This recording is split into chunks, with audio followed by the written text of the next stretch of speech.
గురుట్ల పట్టణంలో నూతన సంవత్సర వేడుకలను ప్రశాంత వాతావరణంలో జరుపుకోవాలని జిల్లా పోలీసులు సూచించారు. మద్యం సేవించి రోడ్లపైకి రావద్దని, ప్రభుత్వ ప్రైవేటు ఆస్తులను ధ్వంసం చేయడం, బైక్ సైలెన్సర్లను తీసి శబ్ద కాలుష్యానికి పాల్పడడం, ఇతర చట్ట వ్యతిరేక కార్యకలాపాలకు పాల్పడితే కఠిన చర్యలు తీసుకుంటామని హెచ్చరించారు. ప్రత్యేక పోలీస్ పికెట్లతో పాటు వాహన తనిఖీలను చేపడతామని అన్నారు. వాహనదారులు నిబంధనలు అతిక్రమిస్తే చర్యలు తప్పవని హెచ్చరికలను జారీ చేశారు. కోరుట్ల పట్టణ ప్రజలందరికీ నూతన సంవత్సరం మరియు సంక్రాంతి శుభాకాంక్షలు. ముఖ్యంగా ఈరోజు 31st వేడుకల్లో ఎలాంటి ఘర్షణలు కానీ అల్లర్లు కానీ సృష్టించే విధంగా ఎవరైనా సృష్టించిన వారిపైన చట్టరీత్యా గట్టి చర్యలు ఉంటాయి.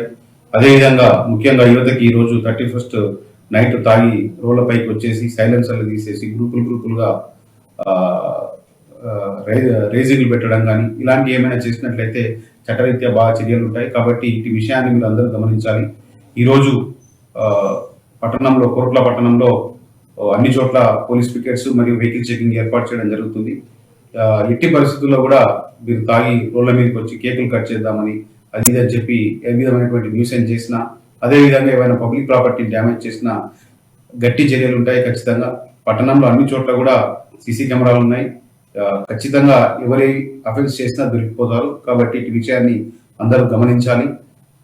ముఖ్యంగా ఇంకా కొన్ని రోజుల నుంచి కూడా టౌన్లో చబూతర్ మిషన్ ఆపరేషన్ చబూతర్ కంటిన్యూ చేయడం జరుగుతుంది. రాత్రిపూట ఎట్టి పరిస్థితుల్లో కూడా 11 గంటల తర్వాత రోడ్ల మీదకి బలాదులుగా తిరగడం, తాగి డ్రైవ్ చేయడం